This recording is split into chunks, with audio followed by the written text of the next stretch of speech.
با مقصد تشکل طرز حیات سالم جلب جوانان به ورزش تربیت آنها در روحیه دوست داشتن وطن و بخشیده به خاطره اینکه گنرال مایور رستم اماکیف در لیسه کسبی تکنیکی ناحیه واسه که نام این فرزند شجاع وطن را دارد روز 7 اکتبر مسابقه کشاد ورزشی اوید به والیبال آغاز گردید.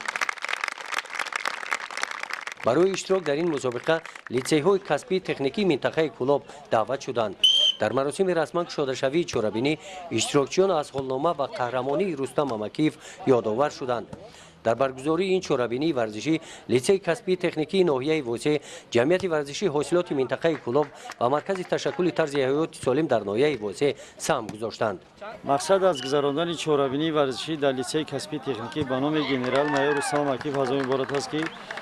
ما باید خاطره همین بزرگمهر همین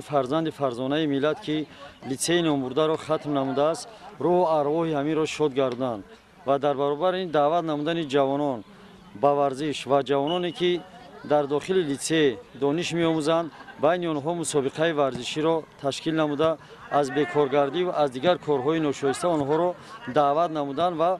بین آنها مسابقه ورزشی را تشکیل نمودند بین آنها همین چورمی را گذرانده ایستادیم و خواهانیم که از بین همین جوانان بازیگرای بهترین را جدا نموده یک دسته خوبی ورزشی تیار نموده بین دیگر آموزشگاه و بین دیگر مکتب‌ها در مسابقه‌های در پیش ایستاده ما تیار کردن جوانان میباشد. این مسابقه مدت یک هفته ادامه یافته بهترین والیبال بازان معین کرده شده دسته غالب با جام مسابقه و تحفه‌های خاطره‌ای سرفراز گردانیده می‌شوند.